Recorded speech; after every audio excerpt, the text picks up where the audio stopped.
Halo, selamat pagi pemirsa, apa kabar Anda di pagi hari ini? Senang sekali saya Heri Oron kembali menjumpai Anda dalam Berita Papua. Sejumlah informasi dan berita aktual telah kami sajikan dalam tim redaksi kami. Berikut 3 berita utama yang akan kami sajikan untuk Anda.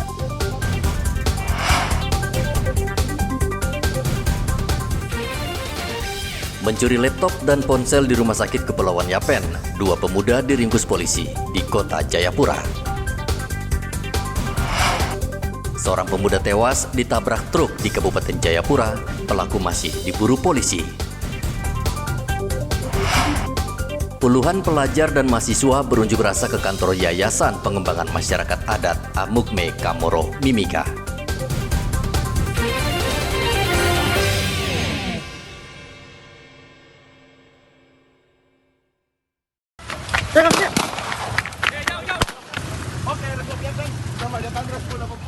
Tim Resmob Jatanras Polres Serui menangkap 2 tersangka pencuri yang masuk dalam daftar pencarian orang Rabu kemarin. Polisi awalnya menangkap salah satu pelaku berinisial RT di seputaran Dok 2, Jayapura. Mana yang satu kah? Dari keterangan pelaku, polisi kemudian menangkap rekannya berinisial VR di Serui.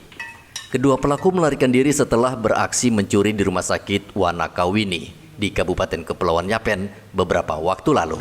Mereka membawa kabur ponsel dan 2 buah laptop.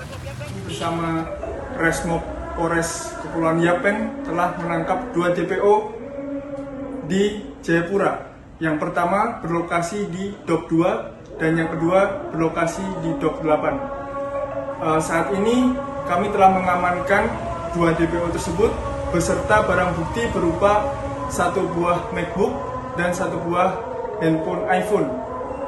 Saat ini pelaku 2 tersangka tersebut sedang dalam masa penyelidikan di Polres Kepulauan Yapen. Saat ini kedua pelaku sudah diamankan di Mapolda Papua dan selanjutnya akan diserahkan ke Reskrim Polres Kepulauan Yapen untuk menjalani proses hukum lebih lanjut. Arthur melaporkan dari Kota Jayapura, Papua.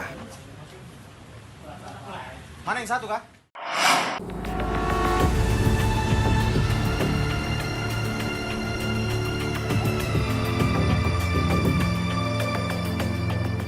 Bara api masih terlihat di 6 rumah yang terbakar di Jalan Paulus Nafi, Merauke. Meskipun demikian, api sudah padam dan hanya tersisa puing dan arang yang masih menyala. Polisi juga masih terlihat di lokasi dan ikut membantu korban mencari barang berharga. Namun tampaknya sulit karena seluruh harta benda milik korban hangus terbakar, termasuk sepeda motor ini. Polisi saat ini masih menyelidiki pom bensin mini Pertalite di lokasi kebakaran yang diduga menjadi penyebab kebakaran. Pom bensin ini diketahui milik Awaludin yang menjual bensin eceran. Menurut Awaludin, saat kebakaran terjadi, ia dan keluarga sedang pergi. Apa sampean punya? Bensin punya Pak. Ada minyaknya? Ada paling 10 literan begitu Pak. 10 liter begitu di dalam tangki saja Pak. 10 liter ya, tapi nggak mati-mati dari malam itu. Karena ada apa? Di sini ada gen saya Pak. Berapa gen? Ada 2 kayaknya. Isinya berapa? Tidak ada Pak. Tidak ada isinya, tidak ada. Ini kenapa? Pertalite apa Pertamax? Pertalite Pak. Pertalite. Berapa liter di dalam? Paling 10 liter. Oh, tadi bilang tidak ada, ternyata ada. Yang di dalam tangki Pak. Oh, dalam tangki. Jadi sumber api dari situ ya? Ya, sumber api itu Dari Cigos ya? Ya.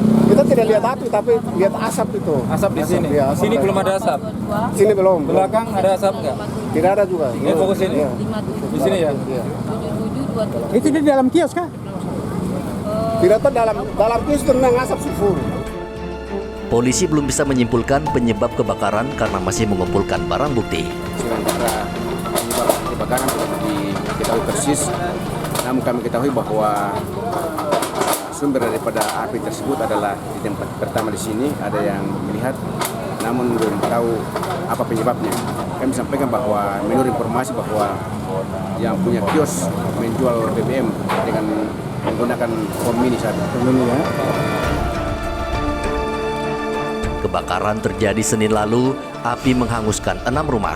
Tidak ada korban jiwa dalam peristiwa kebakaran ini. Muhammad Ridwan melaporkan dari Merauke, Papua Selatan.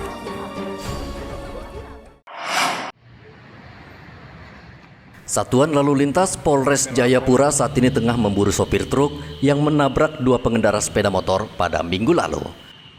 Kasat Lantas Polres Jayapura AKP Baharudin Buton membenarkan peristiwa tabrakan tersebut dan saat ini Satreskrim tengah memburu pelaku. Sejumlah saksi mata menyaksikan 2 pengendara sepeda motor saat itu melaju dari arah AB Pura menuju Kota Sentani, Kabupaten Jayapura. Saat mereka melewati tikungan di Kristo Resto, Sentani Timur, sebuah truk yang membawa muatan berat menyeruduk dan menggilas salah satu pengendara sepeda motor hingga tewas di tempat. Motor ini dari arah AB ke Sentani, kemudian mobil truk juga dari arah yang sama. Nah, jadi keterangan saksi itu motor terjadi kecelakaan duluan, kemudian mobil yang truk yang di belakang ini tidak bisa menghindar sehingga membilas korban yang sudah terletak dapat tergeletak di atas jalan. Kondisi truk dan juga pengendara truk itu? Untuk sementara kendaraan atau mobil truk itu masih dalam keadaan lidik, belum diketahui sampai saat ini. Oh, jadi tabrak lari? Ya, tabrak lari. Oh, siap. Pengendara truknya hari? Ya, sampai sekarang kita sudah ada punya upaya-upaya untuk mencari alat bukti yang lain seperti CCTV dan lain-lain di sekitar situ, dan kondisi di TKP gelap. Pengendara yang tewas mengalami luka sobek di pelipis sebelah kiri dan bagian kepala remuk serta tangan kirinya patah. Sementara sopir truk tancap gas dan melarikan diri. Saksi mata mengaku sulit mengidentifikasi truk yang menabrak korban karena lokasi gelap akibat kurang lampu penerangan jalan. Ari melaporkan dari Kabupaten Jayapura, Papua.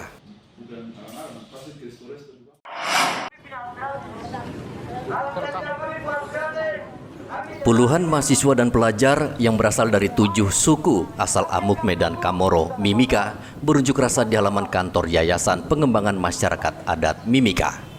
Mereka menuntut pengurus yayasan tidak membatasi kuota pendidikan bagi anak asli Amuk Me Kamoro di Kabupaten Mimika yang akan menempuh pendidikan di luar Mimika. Jadi kita minta nuntut kepada pihak YPMK atau pihak pembina bahwa tidak boleh batasi kuota. Tidak boleh batasi kuota. Karena 7 suku ini ada yayasan YPMK ada. Maka itu saya dengan teman-teman saya angkatan tahun 2024 kita minta nuntut kepada pihak YPMK dan pembina untuk penambahan kuota untuk lanjutan ke sekolah atau studi kita masing-masing. Sangat penting. Saya juga salah satu korban juga dari hal ini. Saya salah satu korban. Oleh karena itu saya membantu adik-adik saya karena saya tidak mau mereka terjadi seperti saya lagi. Saya tidak mau mereka terjadi seperti saya dengan teman-teman, kawan-kawan lainnya. Nah, menjadi pertanyaannya begini Pak, Freeport ambil kita punya emas itu tidak pakai kuota atau tidak pakai terbatas, 1 kali 24 jam operasi. Nah, sekarang begini, kenapa sampai adik-adik kami ini pakai kuota? Ini menjadi pertanyaan buat kami. Jadi untuk kedepannya saya berharap pihak JPMK, pihak Freeport, pihak pemerintah harus bagaimana cara mereka harus melihat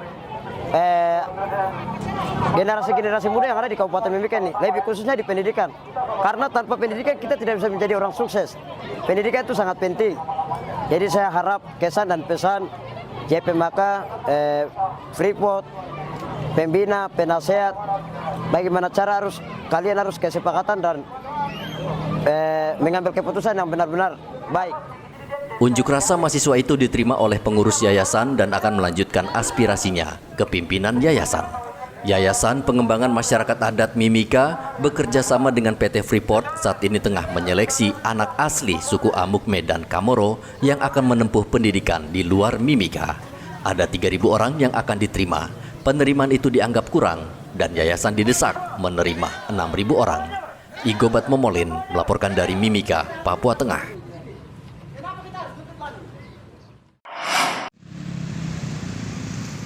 Berbagai cara dilakukan seseorang untuk mendapatkan warisan, salah satunya dengan memalsukan dokumen kependudukan. Inilah yang kerap terjadi di Merauke. Menurut Kepala Disdukcapil Merauke, Justina, ada 6 orang yang tertangkap memalsukan data kependudukan dan dokumen untuk mendapatkan warisan. Tidak hanya itu, menurut dia tidak sedikit yang sengaja memalsukan dokumen kependudukan untuk menikah lagi. Justina akan memperketat permintaan pengurusan dokumen kependudukan dengan meneliti ke lapangan dengan menggunakan peralatan milik Disdukcapil. Yang memalsukan itu anak-anaknya, anak mantunya, bahkan iparnya, saudaranya. Tetapi yang punya warisan ini justru masih hidup. Dan itu sudah usia rentan. Sudah rentan sekali. Nah, kalau ada seperti itu gimana prosesnya? Kita pastikan. Pasti ada laporan bahwa ternyata orang ini masih hidup. Kami bilang, tolong pastikan kepada kami. Orang itu harus datang. Kami suruh datang ke Dukcapil, kan kami harus pastikan iris matanya bahwa benar, atau kita pakai sidik jarinya untuk benar bahwa orang itu yang ini. Gitu. Kita pastikan. Kita masuk ke sistem dan memastikan data perekaman KTP dengan fisik orangnya ada di depan kami. Untuk kasus ini ada berapa banyak yang pernah ditangani oleh Kadis? Iya, kalau tahun lalu itu ada 5 lebih. 5 lebih ya. Bahkan begini, bahkan ada penduduk yang notabene mereka tinggal di sini, terus pindah ke daerah lain karena mungkin suaminya ingin menikah lagi, dia memasukkan data istrinya di daerah lain bahwa dia sudah meninggal. Gitu. Ternyata ketika istrinya ini ke bank, ya karena dia domisili di sini, sementara datanya sudah dipindahkan ke wilayah lain. Jadi ketika istri mau mengakses bank, ternyata bank bilang ini coba ke Dukcapil karena data Anda tidak ada. Ketika dia datang ke kita, ini kita cek begini, datanya ada di luar dan sudah meninggal. Gitu. Seluruh Disdukcapil termasuk di Merauke saat ini memiliki peralatan canggih untuk mengecek kebenaran data kependudukan termasuk dokumen. Dengan peralatan ini, seseorang yang kepergok memalsukan data kependudukan bakal terkena sanksi pidana. Muhammad Ridwan melaporkan dari Merauke, Papua Selatan. Menteri Dalam Negeri Tito Karnavian menyebut 2 dari 6 provinsi di Papua, yakni Provinsi Papua Tengah dan Papua Pegunungan, mendapat perhatian serius pemerintah saat pemilihan kepala daerah pada November mendatang. Menurut Tito, dari laporan yang ia terima, Papua Tengah dan Papua Pegunungan saat pemilu lalu paling lambat menyelesaikan perhitungan suara. Pada pemilu lalu ada ribuan TPS di kedua provinsi yang belum melaksanakan pemungutan suara. Selain faktor cuaca yang menghambat pengiriman logistik, kedua provinsi ini juga rawan konflik sosial. Pilkada ini agak beda dengan nasional karena hubungan antara masyarakat dengan yang calon dari lebih dekat ya. Sehingga potensi kerawanannya relatif cukup signifikan. Dan ini dilaksanakan secara serentak, sehingga sistem backup yang biasanya dilakukan antar wilayah semua akan sibuk backupnya dari instansi atas. Tapi berkaca dari 14 Februari lalu, ya 2 provinsi yang agak lambat, paling lambat secara nasional menyelesaikan tahapan penghitungan suara itu adalah Papua Pegunungan dan Papua Tengah. Jadi kita tetap menganggap bahwa Papua Pegunungan dan Papua Tengah menjadi prioritas untuk kita berikan atensi supaya bisa berjalan lancar, baik dari segi logistik, kemudian pembiayaan. Saya kira tadi sudah kami jelaskan, data-datanya lengkap. Saya berterima kasih kepada provinsi yang sudah menyelesaikan pembiayaan, diserahkan kepada KPUD, Bawaslu, TNI, Polri. Salah satunya provinsi Papua itu sudah selesai. Tito juga menjelaskan dana hibah wajib disalurkan oleh Pemda kepada penyelenggara pilkada dan instansi terkait lainnya. Secara keseluruhan, Provinsi Induk di Tanah Papua sudah melaksanakan tahapan pilkada, namun ada beberapa kabupaten dan kota yang masih menemui kendala sehingga tahapan pilkada berjalan lambat. Seperti di Kabupaten Pegunungan Arfak dan Manokwari di Provinsi Papua Barat dan Yalimo di Papua Pegunungan. Kemendagri dan pemerintah pusat terus memantau dan berharap dana hibah bisa segera dilimpahkan kepada KPU dan Bawaslu, termasuk TNI Polri untuk pengamanan pilkada. Hendra melaporkan dari Kota Jayapura, Papua.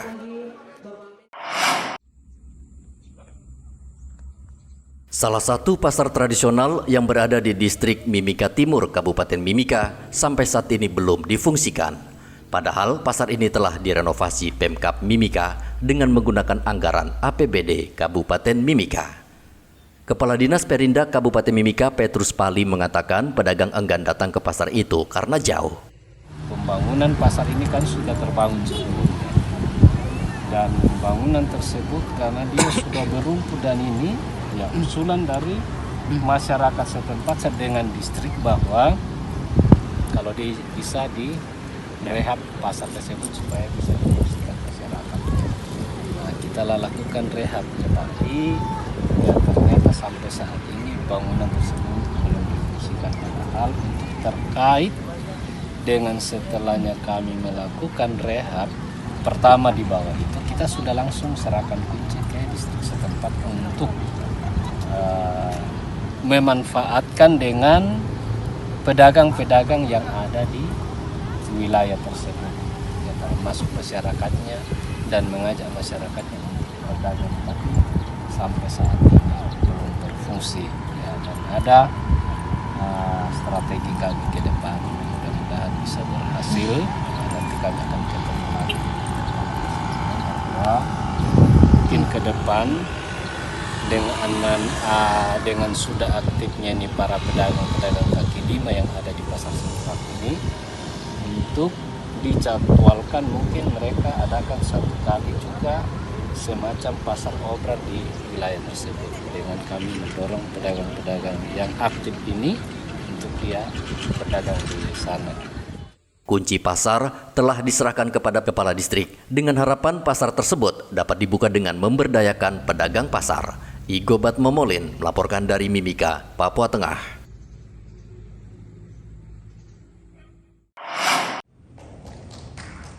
Wakil Presiden RI Ma'ruf Amin bersama istri secara simbolis meletakkan batu pertama untuk pembangunan komplek kantor provinsi Papua Selatan. Wapres meletakkan 2 batu bata di atas keramik dan membubuhkan sedikit semen.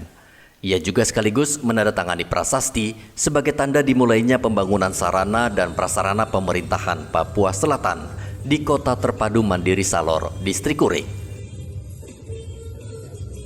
Wapres mengatakan pembangunan pusat pemerintahan Papua Selatan merupakan upaya pemerintah pusat untuk memberikan pelayanan optimal bagi masyarakat Papua Selatan agar lebih sejahtera dan maju.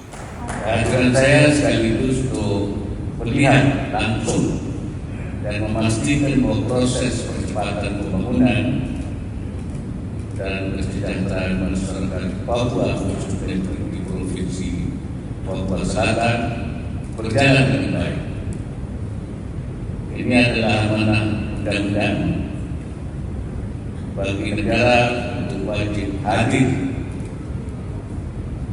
secara terus-menerus mengawal berbagai program pembangunan Papua agar hasilnya dapat dirasakan langsung oleh seluruh masyarakat di Papua, termasuk di Provinsi Papua Selatan.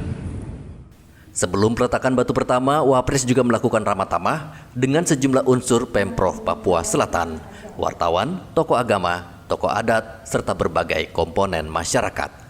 Ia menyampaikan harapannya agar seluruh pihak di Papua Selatan bekerja sama membangun provinsi termuda di tanah air ini.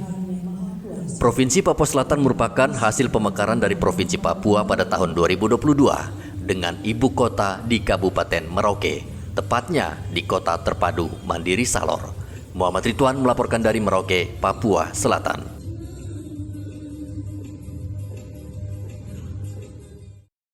Pemirsa, informasi tadi mengakhiri jumpa kita dalam Berita Papua. Saya Heri Orun mewakili seluruh kerabat kerja yang bertugas mengucapkan terima kasih atas kebersamaan Anda.